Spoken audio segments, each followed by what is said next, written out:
afternoon, everybody. This is Ayoub from the Localization Fireside Chat, and welcome to another episode.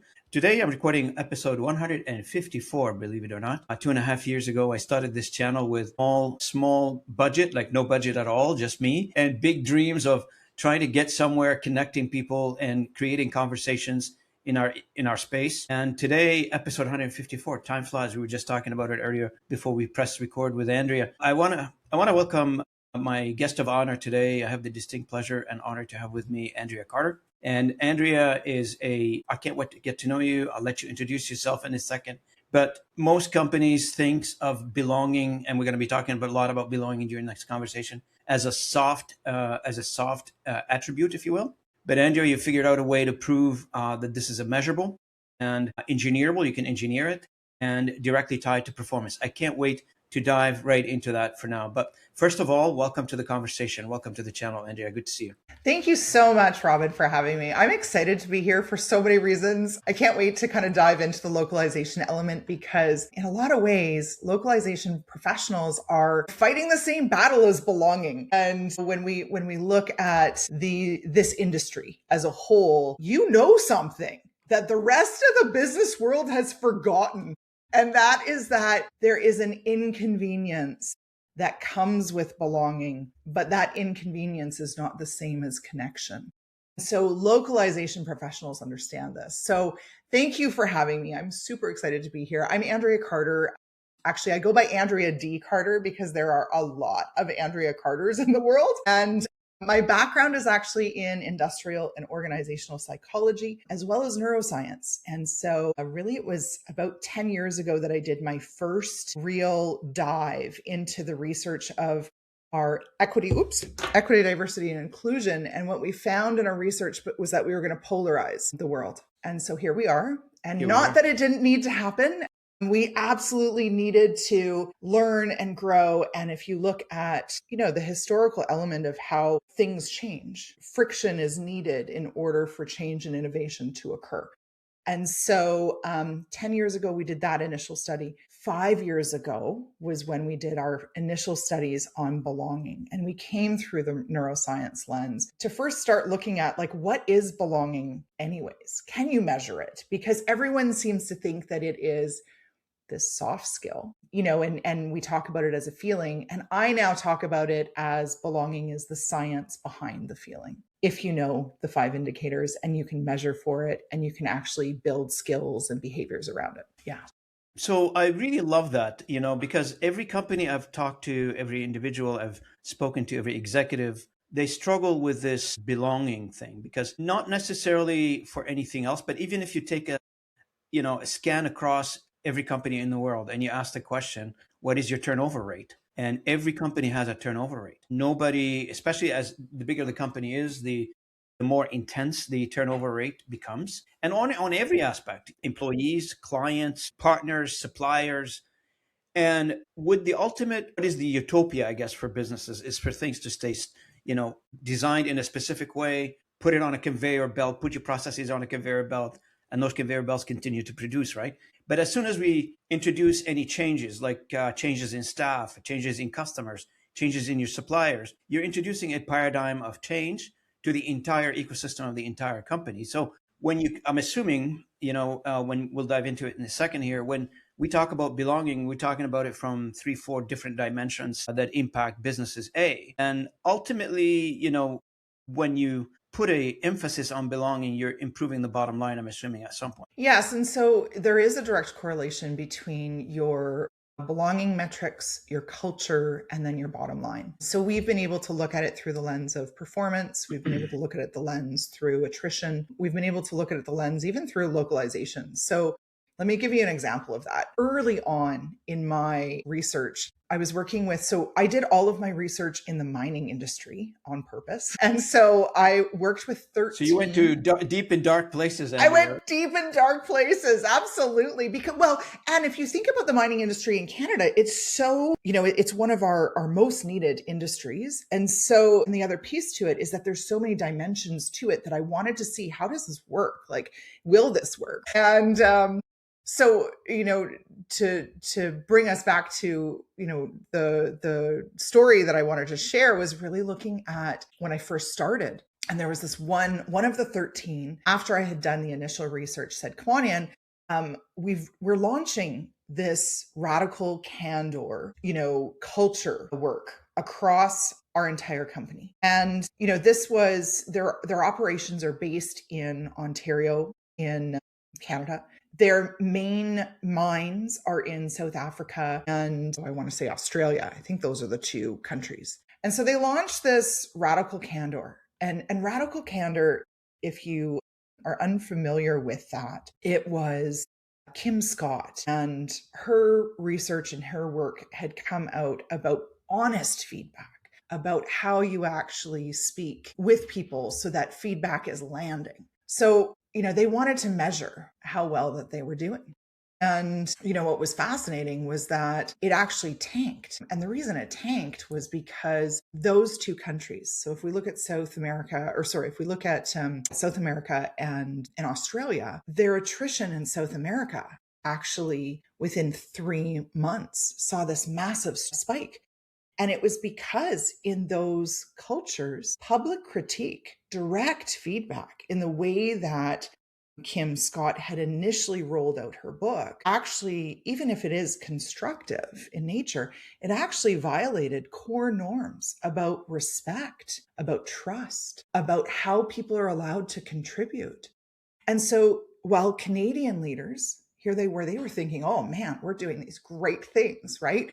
We're going to build psychological safety because 5 years ago, psychological safety, the millions of dollars that were being spent just on that initial training was massive. And yet, in essence, they did psychological harm to that specific region simply because they were eliminating some of the belonging indicators that actually brought people together. And so if you look at DEI and you look at the study that I did 10 years ago that showed that it would polarize, it's because of localization that it polarized. And it was because of, how we looked at concepts that don't necessarily land within the organization. So now if you look at, what those measurement scores were initially, their South American offices were like 40% less on, psychological safety and well-being than the other offices in the world. So when we look at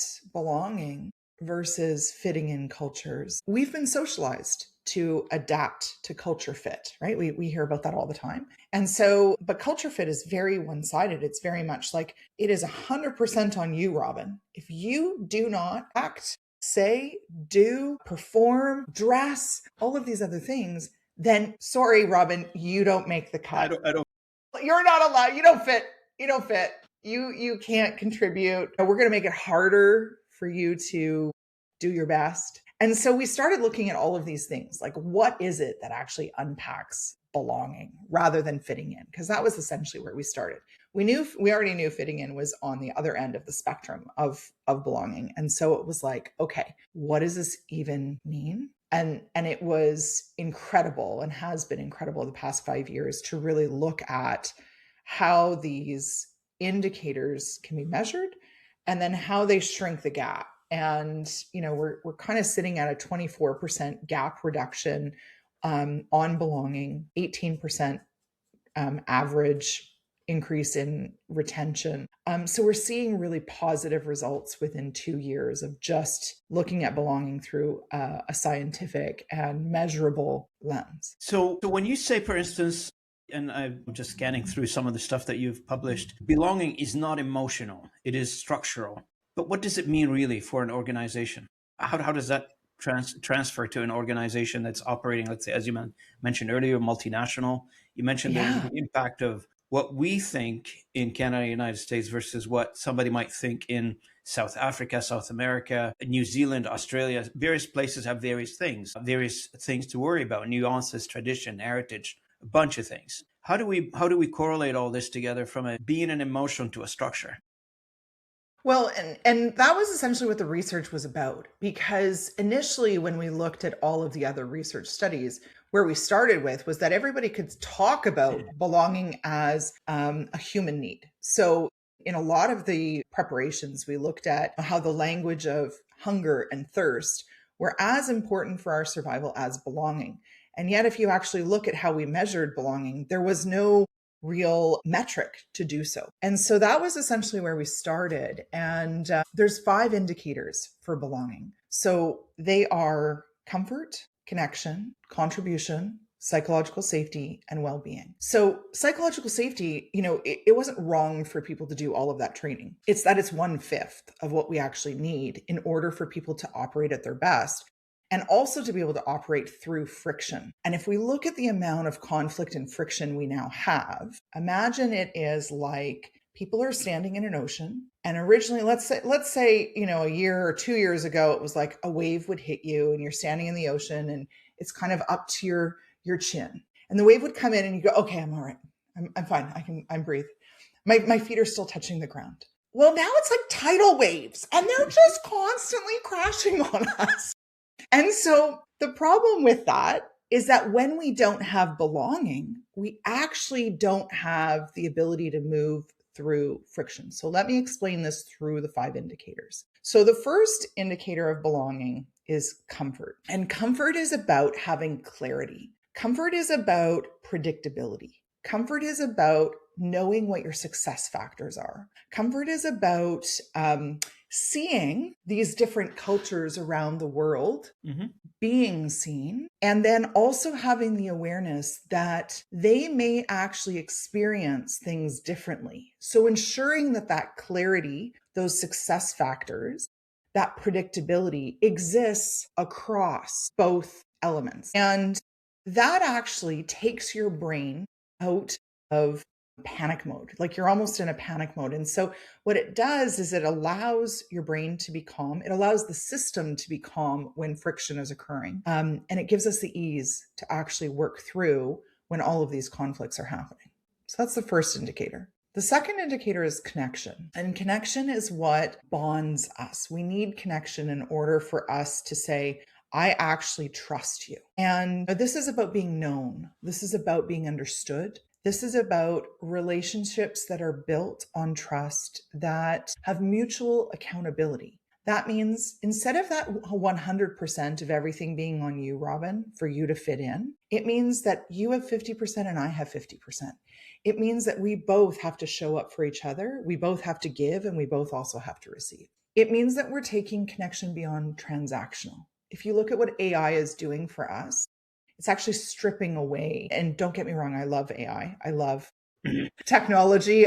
I'm a huge fan. I think it needs to be built, though, and used with belonging in mind and with connection in mind, because that trust is what allows us to actually be in the friction and know that, Robin, you're going to be there for me and I'm going to be there for you. And we're working on a common goal to achieve together. Contribution. Contribution is the indicator that shows that we can mobilize, motivate, and actually activate together. So this indicator is really looking at you as a person. You as a person matter. Your work that you do matters. You bring value and you bring influence. And what that means is that if we have all of those things, we also have fulfillment. And what we notice with attrition, what we notice with engagement is that when people are valued and they experience being sought after for opinions, for perspective, what that does is it increases their fulfillment.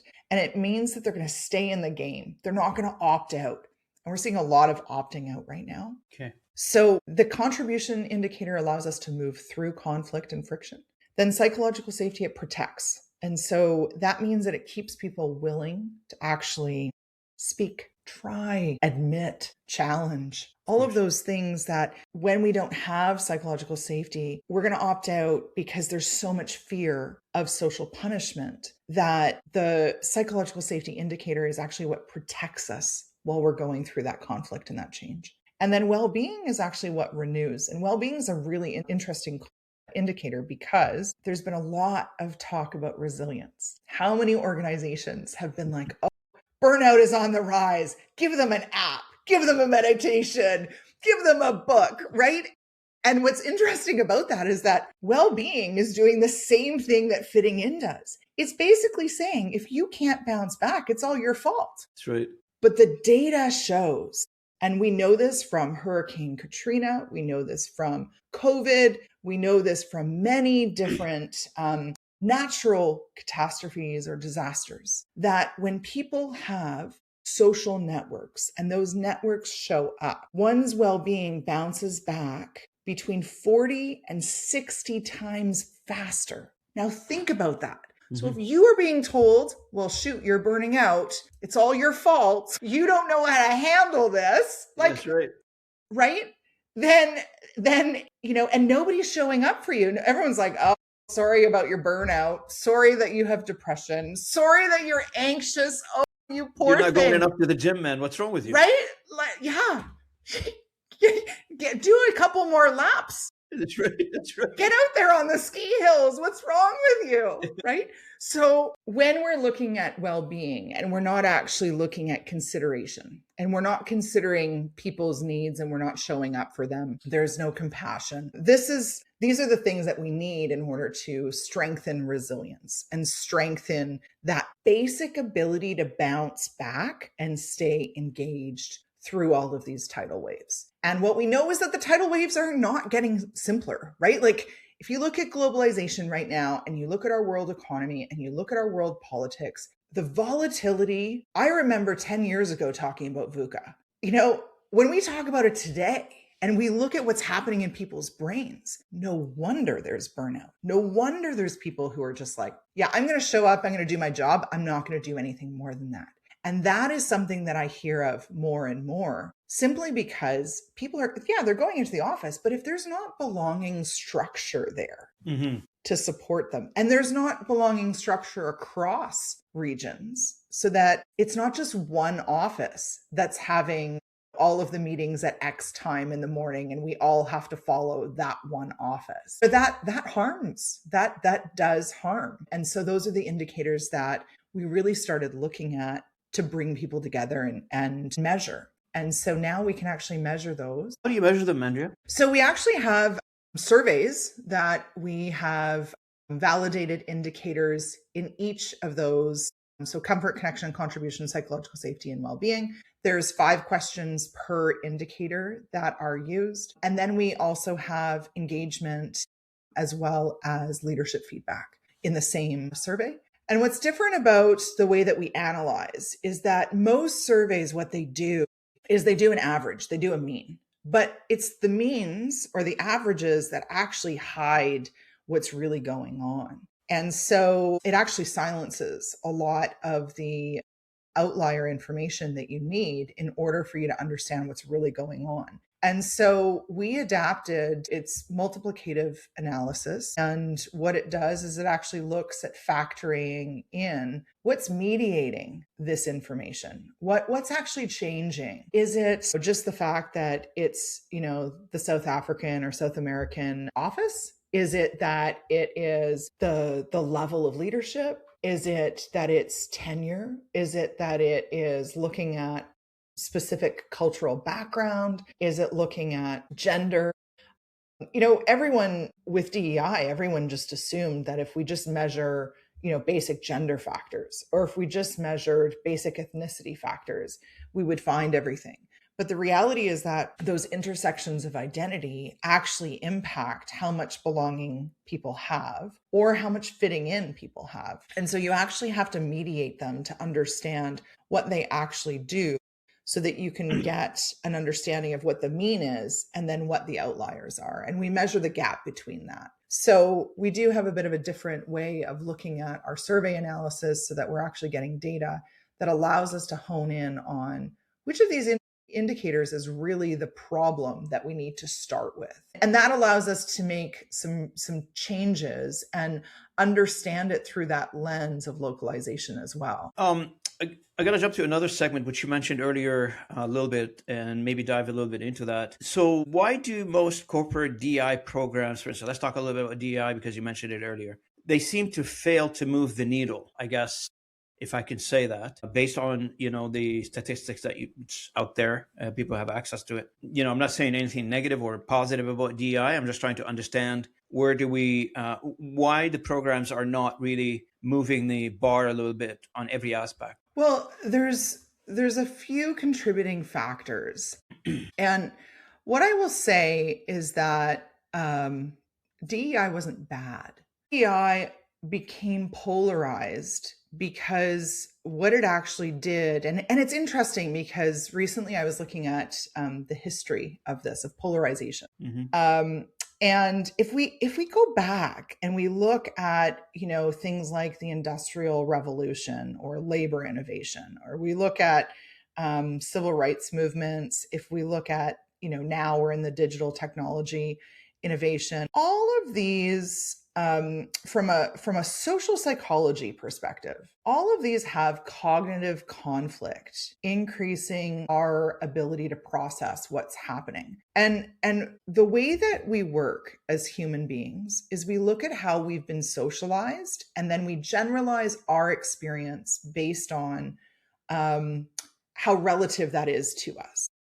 And so this exposure to dissent, what it eventually does is it improves our decision quality. So all of the benefits that were researched in the beginning, they're not lost. It was the way that a lot of the DEI initiatives were set up, where they became about another initiative rather than an embeddedness, and a cultural embeddedness where the goal was never to separate people. The goal was always to bring people together through understanding. But what ends up happening is that when you have polarization in its initial stages, which if you look at, many people will argue, well, the civil rights movement was DEI in its initial stages. However, it was never truly integrated within organizational culture. And so if you look at who owned DEI, that varied across companies, right? If it was important to the VP of HR, if it was actually something that was empowered, if people actually put money towards it, if there was elements that went in place so that it wasn't just tied to people's bonuses. And I think a lot of the initial elements were put into place to really bring it to life. However, when you're in the entrenchment of learning, even the language of DEI became problematic because we didn't include voices from everyone. And when we exclude certain voices and we include certain other voices, what it does is it creates another hierarchy. And so, that core historical pattern where innovation is born when certainty breaks down, polarization really marks the moment that the old story can no longer hold. And DEI didn't necessarily do that in a way that actually was felt by everyone. And so, the question is never whether DEI was effective or non-effective, or whether it should exist. The question is whether leaders and systems can hold something long enough for something better to emerge. And I fundamentally believe that based on the research, if we start using some of these belonging concepts, we can actually bridge the gap between our DEI, our culture, and the bottom line. And so, even if you look at some of the original research on that, which goes back to the structure of scientific revolutions, 1962. Wow, way before I was born. But some of these concepts, they're not new. It's just that it takes a while for a new paradigm to emerge. And I can see where the tension is here, not because it's bad. The tension is here because conflict allows us to take things deeper and understand from a deeper lens. And so if we come back to the original goal of understanding, and in Canada, we actually need to be calling it IDEA, inclusion, diversity, equity, accessibility, because accessibility change the name in Canada, altogether. We should. Ladies and gentlemen, you heard it the first time on this channel.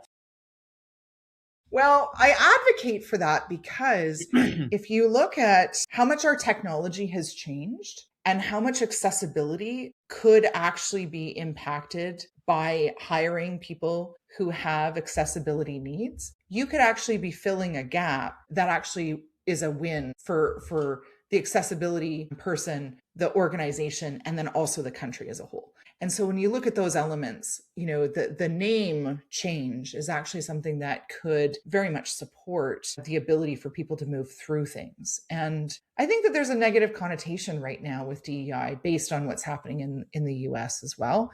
And unfortunately, Canadians follow suit. And so I'd like to believe that, Canada won't become as polarized. However, in our politics, we see elements of it. And so it's looking at ways to bring people together versus looking at ghosting or cancel culture. And that piece is the piece that's actually taking us out of being productive and taking us out of our speed. I'll give you an example of this. So when somebody feels like they're not valued, somebody feels like that person doesn't care what I have to say, what ends up happening is they get quiet and they start to hoard information. And they do that because they're like, well, so-and-so was mean to me, or so-and-so did this to me, or so-and-so is not inviting me to the meetings, or whatever the conflict is. And instead of getting back together, which is what Radical Candor was trying to do years ago, what ended up happening was that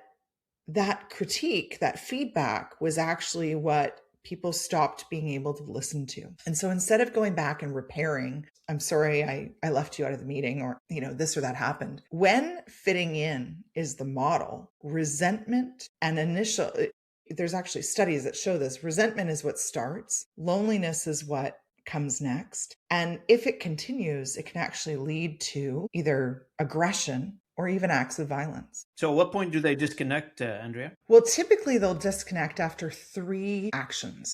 So if they've had 3 negative actions against them where they haven't been valued, those 3 actions will actually cause them to disengage. And what it means is that all of that speed, all of that quality, all of that innovation that you're looking for, that's going to decrease, because people actually dig in and they're going to say, well, sorry, I don't want to work with so-and-so because they treat me badly.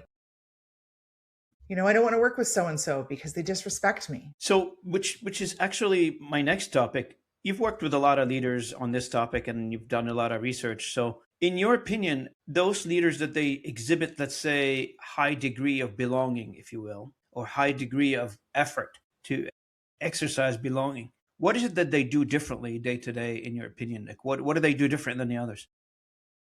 Well, I'm going to go in order, if you don't mind. I'll go in order of indicator. So with comfort, one of the things that they do is they ensure that whenever there's a change, that everybody feels clear about what the change is and what their role in that change is. How am I going to be successful with this specific change? And what's interesting about emotional and social intelligence is that when somebody feels like there's a change, but they're not clear, what happens is that we start to slow down and we kind of, like I was talking about, we dig our heels in a little bit because there's so much fear. So what a leader will do is the change is announced, but before the change is announced, they figure out exactly what is not changing. Now, why is that important, do you think?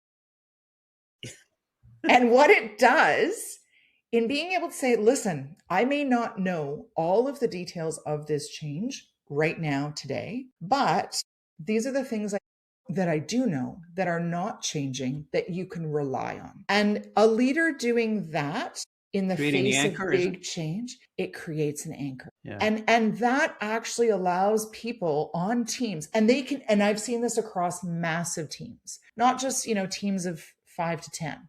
That actually, it's a lot more work because you have to be prepared. You have to think about how this change will impact these specific people. But if you do the pre-work for comfort in the beginning, right before a major change is announced, people go, I get it. I can rely on this, and I can move into the transition of change rather than feeling fear and not being able to get on board. Let's say some of our listeners, perhaps right now listening to our conversation, which is absolutely interesting. I never seen this angle being taken on in that level of scientific analysis and measuring belonging the way you're putting it, Andrea, which is, thank you for that. The audience, I'm sure they're enjoying this conversation, but somewhere, somehow, out of the thousands of people listening to this conversation, today somebody's saying, look, I've got a ton of pressure. I'm a leader of an organization. I've got a ton of pressure. I've got my investors telling me, hey, implement AI, fire 30% of your people. I like them. I want them to be with me. I've worked with them for many years. Now, I've got pressure from competitors, economy. And then here you are, you and I talking about belonging in such a, I want to say, I don't want to call it laboratory, but in a sort of a lab environment. Ideally, that's what you need to have. Ideally, this is how it works. But some people out there saying, how do I actualize this in this ever changing, the tidal waves that you mentioned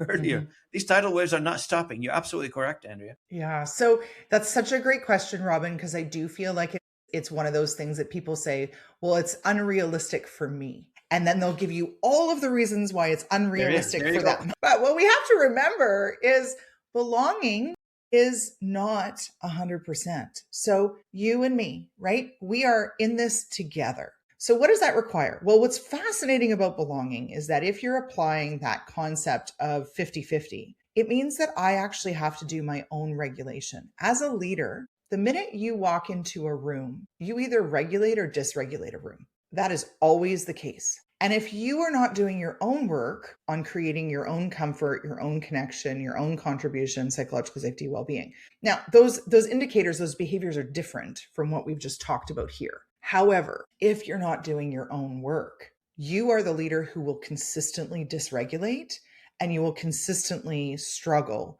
with getting people to actually follow you.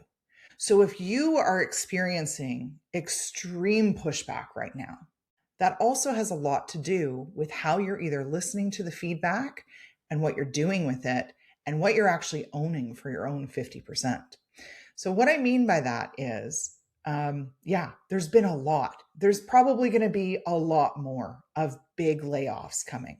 Before you have to go in and make changes that are based on business, you need to start thinking about the people who will be left over. Because if you're not caring for those people, you're actually creating more problems once those cuts are made. So how are you going to regulate for those people? Yes, 100% you have to regulate for the people who are also leaving. You don't want a ton of disgruntled employees. You want people who are leaving saying, okay, well, this happened, it had to happen, and I'm not going to hold a grudge and create a big firestorm. And so how we look at that regulation is also really important. And you need to look again at the concepts around what those packages would be, how you're actually dealing with people, where you're having some one-on-ones that you maybe not have one-on-ones originally. It is time consuming, but it is one of those things for leaders that when they look at how they're doing change, you have to look at your sense of responsibility for regulating the people that you're leading.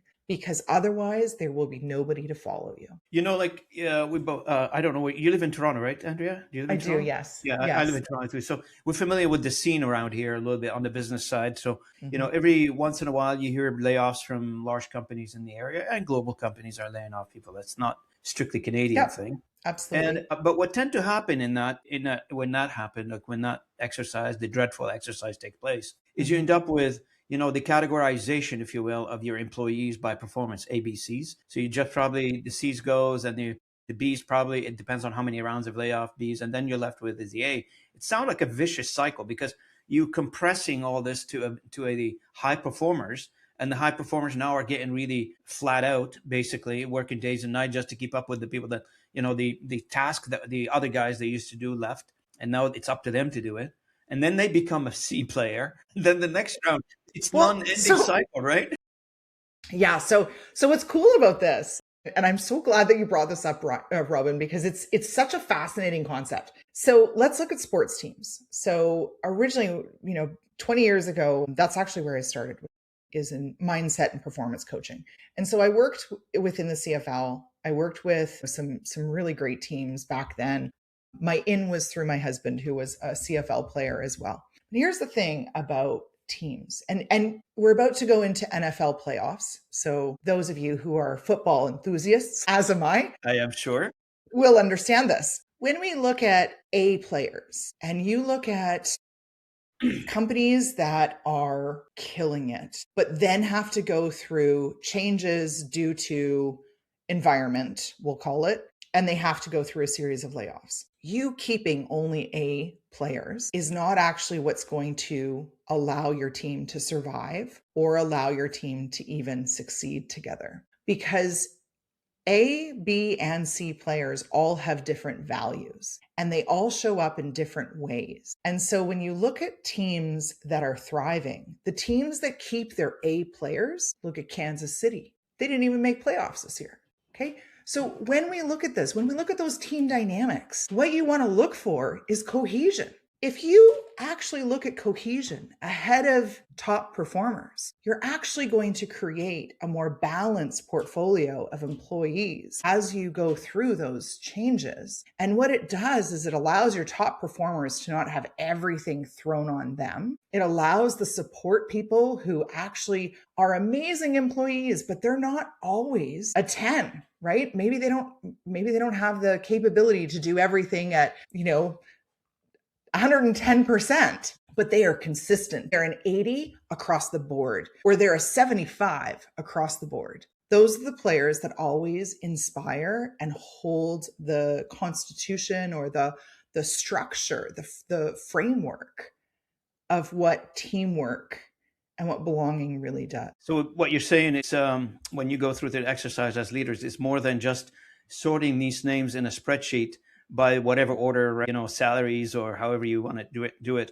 and draw the line in the middle and say, below that line goes out and above this line stays in. You're suggesting to put a lot more thoughts into each individual working in the company and figure out where's the place for this individual? How do they fit? Totally. Because if we look at the concepts around belonging is really like an infrastructure, if you will. And when that infrastructure is regulated so that, your A, B, and C team players are all working together, that's what creates your engagement. That's what creates your speed, your quality, your innovation, your attention. It's not just the A players that are doing it. It's the whole. And when organizations look at laying people off, they often see it through the lens of just looking at what that top performer is. And that also depends on your metrics and how you're measuring. If you're measuring some of these elements and giving, middle managers ratings on belonging, who are the toxic managers? Who are the highly innovative ones that are actually driving motivation? Those are some of the things that companies and executives often overlook. And when they get rid of what I find fascinating, and we've seen a lot of this in the US of recent, where they've gotten rid of key players. So return to work, and the data shows this. So this isn't like a DEI thing, but return to work is also showing that a lot of women are non-returning for a variety of different reasons. When it comes to layoffs, though, it's a decision to not go back. When it comes to layoffs, though, and you have a woman leader who actually innovates and drives motivation and engagement, and people trust her and they believe in her, you get rid of that leader, you should see what happens on the performance side. That's right. And that's not just for women. And I think that's the piece where DEI was problematic, because there's lots of men out there, and lots of men in my early stages of research, who really said to me, Andrea, I don't feel like I belong at this company. These are the reasons why I don't belong. Yeah. And so, when we look at that, and when we look at who are the people that are showing up, that actually is, I would say it rates it at a higher propensity to regulate a whole team rather than just an individual. And what we're seeing is that there really is this division right now of individuation versus collaborative or collective whole. And so when we only have, people who are individual based, if you think of how mold spreads, you have one bad apple. That's right. One bad apple creates many bad apples and, a moldy plate of apples very quickly. Absolutely. So what are you left with? And I think that's the question that people have to start asking. Yeah. You're right. Now, I just have a question regarding when it comes to the belonging culture in an organization. Where do you see this fitting between a CEO and a CHRO, for instance? Like the Chief of Human Resources Officer versus the CEO. Yeah. Some CEOs say, hey, don't bother me with this. That's an HR thing. They should be doing it. But some people would say, well, the CEO should take the lead on it, or maybe a combination of two. I'm not sure. Ideally, it works the best when it's a combination of both. What I found fascinating, there was a company I worked for recently that our contract was up. And so it was a perfect way for me to walk into my next one. But what I found fascinating is that you also have the reverse, where it's the CEO who's saying, we need this, let's move forward. And you have a VP or a CHRO who's like, it's not that important. I'd rather do my initiatives. And they have like, I don't know, billions of initiatives that they're trying to roll out all at the same time. Even if it is, for example, they wanted to implement mentorship and coaching programs. They wanted to do mentorship amongst all of the employees.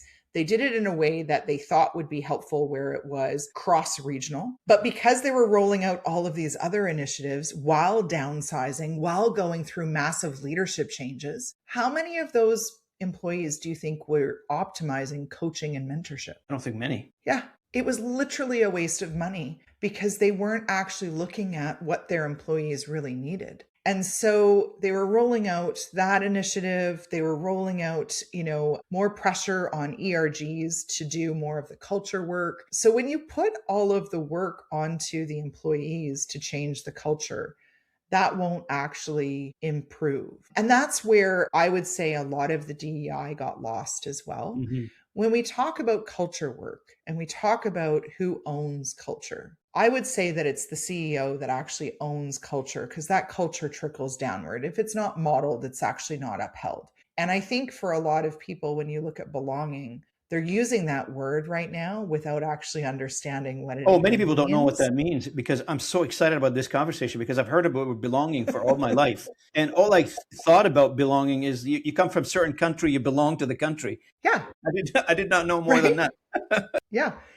And so when we look at belonging, that actually has to be owned by the CEO. Now, when you hire people, you're going to have bad hires, but the majority of people, when you hire them, you want to be showing up for them as much as they're showing up for you. You want to be excited about them. You want the teams to be excited about them and what they can do for the team and what they can do for you. Mean it's not forward. enough just to say for the CEO to say, I gave you a job, leave me alone? Right? That, and I think the piece around that, it gets lonely at the top. It's one of the things that I talk a lot about with other executives, in how lonely it is to process these things, and how you can't always go to your teammates, even at that level, to talk through everything, simply because if you're the head of a region, but you have information that is higher than you that can't go further, you're holding that. And so your ability to regulate is actually super important before you actually move forward. And loneliness is actually one of the triggering impacts that leads to suspicion, and it leads to people thinking badly, or believing that there's ill intent. And so when you look at how you're actually thinking about your employees, how you're actually thinking at your direct reports, and then the entire workforce that you're literally regulating, that pressure is huge. It's a lot. Yeah, it's a lot. It's very interesting to hear you say these things, because for all the companies I've worked for in my life, that has not been the case. It was more of the old traditional 50s style of managing people. And that's I guess, especially it depends on the industry that you're in. If the industry is on a downward trajectory, introduce a whole bunch of issues, stress. And if the industry is on a growth path, like you get like some startup that's, hitting a hockey stick in terms of business progression, you're going to have a different culture altogether. Everybody's going to be happy. Happiness tend to be spread around in that space. But people who are managing in a stressful industries, in a stressed industries, I don't know if you recall the printing industry back in the days, and sure, a few other industries where they suffered. Telecom industry, the IT industry went through a phase of not so good. Those industries had to manage in a very tough conditions, people and managers and CEOs in that space. Now, people go through those processes and they come out on the other side. Hopefully everybody's okay on the other side, but doesn't negate the fact that, that whole belonging thing. And as we talk about it right now, as our listeners are listening to this, I hope they can equate that not just to an emotional thing, as you mentioned, Andrea, when we started the conversation. It is more of a business decision for your employees to belong, to feel belonging to your company, because that direct impact on the end results for your entire organization in a variety of ways. Not necessarily just by saying a happy employee produces more. Here's another example. If your employees are not talking to you, guess what they're doing? They're planning their exit strategy. Absolutely. They're working on their resume, they're shopping for a job, and you can count the days and they'll be out if there is a job for them somewhere. If you value your employees, that's your bottom line. If you value employees, you want them to stick around, to be part of your company for the long term, then that's the case. You have to make sure, do what Andrea is telling you to do. Well, and I think, I love what you just said there, Robin. And I think what you're speaking to, the word that I would use for that is interdependence. And so because of how much friction there has been, friction isn't something that we need to eliminate. It's actually something we need to navigate. And whether you can move through these massive changes productively or whether it breaks your system depends entirely on whether those 5 belonging indicators are in place. Because when friction is introduced, conflict, difference, hard conversations, unexpected challenges, people respond in 4 ways. We know these 4 ways. They walk away, exclude, or what we call flight. They defend, combat, or fight, or they double down. Double down, I love that. Right? They go along. Have you seen but the mic drop yet? They go along, but they disengage, or they quietly opt out. That's freezing. They shut down, they internalize, they faint, they get sick, they burn out.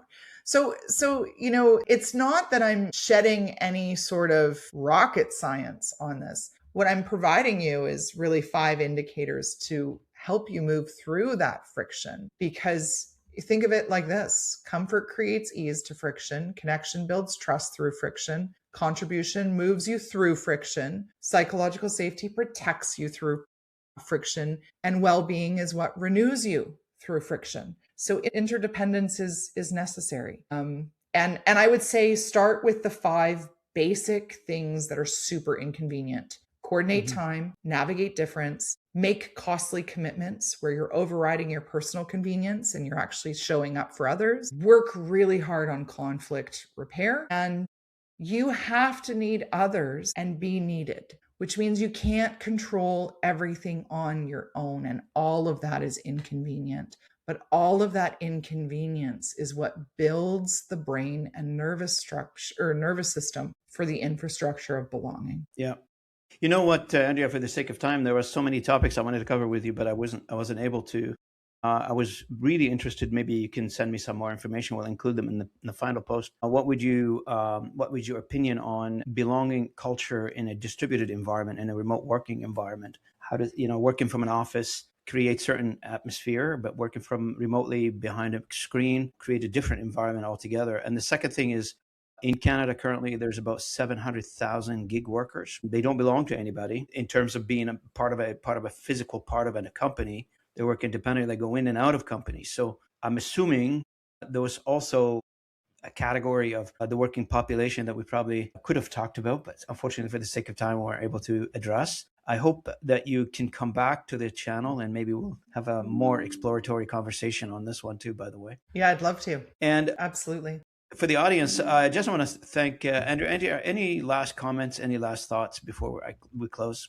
Well, what I would say is that if you're wondering if you're good at belonging, if you're wondering if you might be part of the problem, or if maybe there's an inkling where you're looking at, where is my belonging potentially breaking down? Without having to do a whole survey and all of those things, there is a belonging breakdown tool that I would highly suggest that you use. So if you're leading or you're working in a global team, it's literally a 5-minute diagnostic tool. This is not anything like high science, but it certainly will give you, across those 5 indicators, it'll show you where your immediate gaps are and where you can actually start adjusting and regulating yourself. Go and grab that for yourself. It's at belongingfirst.com/belonging breakdown, and start there. And then join me on LinkedIn, Andrea D. Carter. Follow me there because that's essentially where a lot of my work is posted right now. Yeah. Absolutely. Thank you so much, Robin. Thank you, Andrea, for being part of this. So, to summarize for the audience, most organizations spend millions on culture and still have disengaged, polarized teams. Andrea today has shown us that belonging is not a soft value, it is a system you can design, measure, and scale. If you're leading people in a world of AI, remote work, constant change, this is not optional anymore, okay? This is how performance survives. And if you need to get a hold of Andrea and you can't find her on LinkedIn, Andrea D. Carter is connected to me. So reach out to me and I will facilitate an introduction, no problem. Thank For you the very audience, much. I want to thank you so much for joining me today on podcast 154. On behalf of the audience and myself, thank you, Andrea, for joining me. I really appreciate it. And for the rest of the audience out there, I'll see you at the next episode in the next recording coming up in an hour. Thank you.